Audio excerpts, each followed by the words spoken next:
కర్రెగుట్టలు ఒకప్పుడు అన్నల కోట ఇప్పుడు అభివృద్ధికి బాటగా మారాయి. తెలంగాణ, ఛత్తీస్గఢ్ రాష్ట్రాలను కలుపుతూ రహదారి నిర్మాణం జరుగుతోంది. ఇప్పటికే 13 కిలోమీటర్ల మేరకు రహదారి నిర్మాణం జరిగిందని, ఫారెస్ట్ రెవెన్యూ డిపార్ట్మెంట్ సహకారంతో రోడ్ల నిర్మాణం జరుగుతోంది అంటున్నారు తెలంగాణ డీజీపీ శివధర్ రెడ్డి. మరింత సమాచారం మా ప్రతినిధి పెద్దీష్ అందిస్తారు. ఇప్పుడు మావోయిస్టుల కంచుకోట కర్రెగుట్టలు. ఇక్కడ అడుగు తీసి అడుగు వేయాలంటే బాంబుల భయం. ఇక్కడ బూబీ ట్రాప్స్ ఎంతోమంది అమాయకుల ప్రాణాలు బలి తీసుకున్నాయి. ఎంతోమంది వికలాంగులై వికత జీవితులుగా మంచాలకే పరిమితమయ్యారు. అలాంటి కర్రెగుట్టలో ఏకంగా రాష్ట్ర డీజీపీ పర్యటిస్తున్నారు. ప్రస్తుతం ఇక్కడ కర్రెగుట్టలో రోడ్ల అభివృద్ధి పనులను పరిశీలిస్తున్నారు రాష్ట్ర డీజీపీ చౌదరి సార్. సార్, మీరు కర్రెగుట్టలో ఫస్ట్ టైం ఒక డీజీపీ స్థాయి అధికారి రావడం, సో ఎట్లా అనిపిస్తుంది మీకు? మంచిగా ఉందండి.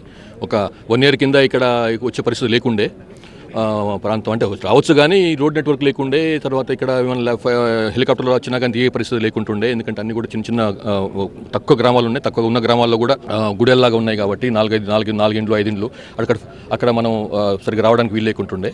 ఇప్పుడు రోడ్ నెట్వర్క్ వచ్చింది కాబట్టి ధైర్యంగా ఎవరైనా కానీ మీరైనా కానీ ధైర్యంగా రాగలిగింది ఇక్కడికి. సో ఈ రోడ్ నెట్వర్క్ ఏర్పడదు కాబట్టి వచ్చింది. దాంతో రోడ్ నెట్వర్క్ ఏర్పడదు కాబట్టి దాని వెంబడే మిగతా డెవలప్మెంట్ యాక్టివిటీ వస్తాయి అనుకుంటున్నాం మేము. ఛత్తీస్గఢ్, తెలంగాణ మధ్య ఈ రోడ్ల ద్వారా ఎటువంటి కనెక్టివిటీ పెరుగుతుంది? కర్రెగుట్టల పై నుంచి ఛత్తీస్గఢ్ కనెక్ట్ చేయాలని ఉద్దేశం మాది. సో అది అక్కడ మన వరకు అయితే సమస్య లేదు. ఆల్మోస్ట్ ఒక మోర్ దెన్ హాఫ్ రోడ్ అయిపోయింది మన దగ్గర. ఇంకా కొంచెం రోడ్డు మిగిలింది. అది కూడా అయిపోతుంది త్వరలోనే. కాంట్రాక్టర్ రెడీగా ఉన్నారు, డబ్బులు రెడీగా ఉన్నాయి. అటుపక్క ఛత్తీస్గఢ్ నుంచి రోడ్డు అటుపక్క నుంచి వాళ్ళు స్టార్ట్ అవుతుంది. ఇంకా స్టార్ట్ కాలేదు, స్టార్ట్ అవుతుంది. అది కూడా వచ్చిన తర్వాత మంచి నెట్వర్క్ ఏర్పడుతుంది అక్కడెక్కడ పోవడానికి. ఇటు నుంచి ఇంతకుముందు గుట్టలు పడి నడుచుకుంటూ పోయడం అదంతా ఉండేది. ఇప్పుడు ఆటోలో పోవచ్చు, 2 వీలర్ల మీద పోవచ్చు, 4 వీలర్ మీద పోవచ్చు. ఇప్పుడు మావోయిస్ట్ పార్టీకి సంబంధించి ఎంతమంది ఇంకా అజ్ఞాతంలో ఉన్నారు, వాళ్ళు కూడా లొంగిపోవడం కోసం ఎట్లాంటి ప్రయత్నాలు జరుగుతాయి తెలంగాణ? మనకు తెలంగాణ నేటివిటీ ఉన్న వాళ్ళు 6 ఉన్నారండి. వాళ్ళు వస్తారు అనుకుంటున్నాం రావాలని. వాళ్ళకి మరోసారి పిలుపునిస్తున్నాను రావాలని, బయటికి రావాలని. ప్లస్ వీళ్ళు 6 కాకుండా ఇంకా బయట ఎక్కడైతే ఈ ప్రాంతంలో తిరిగిన వాళ్ళు, ఇంతకుముందు తిరిగిన వాళ్ళు, ఛత్తీస్గఢ్ ప్రాంతం వాళ్ళు, మన వాళ్ళు కూడా బయటకు వస్తున్నారు. వాళ్ళు ఆల్రెడీ కొంతమంది మనకు కాంటాక్ట్లోకి వచ్చినారు. వాళ్ళు కూడా త్వరలోనే బయటకు వస్తారు. సో ఇప్పుడు ఈ 2 రాష్ట్రాల మధ్య కనెక్టివిటీ కోసం రోడ్ల నిర్మాణం చేపట్టారు. సో ఈ ప్రాంతంలో డెవలప్మెంట్ కోసం టూరిజం స్పాట్స్గా కావచ్చు, ఇంకా ఏమైనా పరిశ్రమలు ఎట్లా డెవలప్? సో నెక్స్ట్ ఏంటంటే ఇక్కడ దాన్ని టూరిజం డెవలప్ చేయాలన్నా, లేకపోతే ఇంకేదన్నా పవర్ ప్లాంట్లు పెట్టాలన్నా, లేకపోతే ఇంకొన్ని ఇండస్ట్రీస్ పెట్టాలన్నా అన్నది ప్రభుత్వ పాలసీ. అది త్వరలోనే అది కూడా నిర్ణయం తీసుకుంటారు అనుకుంటున్నాను.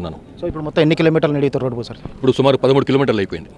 ఇంకా ఒక 13-12 కిలోమీటర్లు మిగిలింది. సో ఇప్పుడు ప్రస్తుతం అయితే తెలంగాణ, ఛత్తీస్గఢ్ సరిహద్దుల్లో రోడ్ల నిర్మాణం మొత్తం కూడా కర్రెగుట్టలు, ఒకప్పుడు మావోయిస్టు పార్టీకి కంచుకోటగా ఉన్నటువంటి కర్రెగుట్టల్లో ఇప్పుడు కగార్ ఆపరేషన్లో భాగంగా మావోయిస్టులను పూర్తిగా నామరూపాలు లేకుండా చేశారు. మిగిలిన వాళ్ళంతా లొంగిపోయారు. ఈ నేపథ్యంలో మొత్తం ఈ కర్రెగుట్టలన్నీ కూడా ఇప్పటికే భద్రతా బలగాలు హస్తగతం చేసుకున్నాయి. త్వరలోనే ఛత్తీస్గఢ్కు ఇటు తెలంగాణకు మధ్య కనెక్టివిటీ పెరుగుతుంది. అదేవిధంగా రవాణా సౌకర్యాలు కూడా పూర్తి స్థాయిలో మెరుగుపరచడంతో పాటు ఈ ప్రాంతాన్ని ఒక టూరిజం స్పాట్గా కూడా అభివృద్ధి చేస్తామని చెప్పి రాష్ట్ర డీజీపీ చెప్తున్నారు. కెమెరా పర్సన్ మనతో పెద్దీష్, TV9 కర్రెగుట్టలు.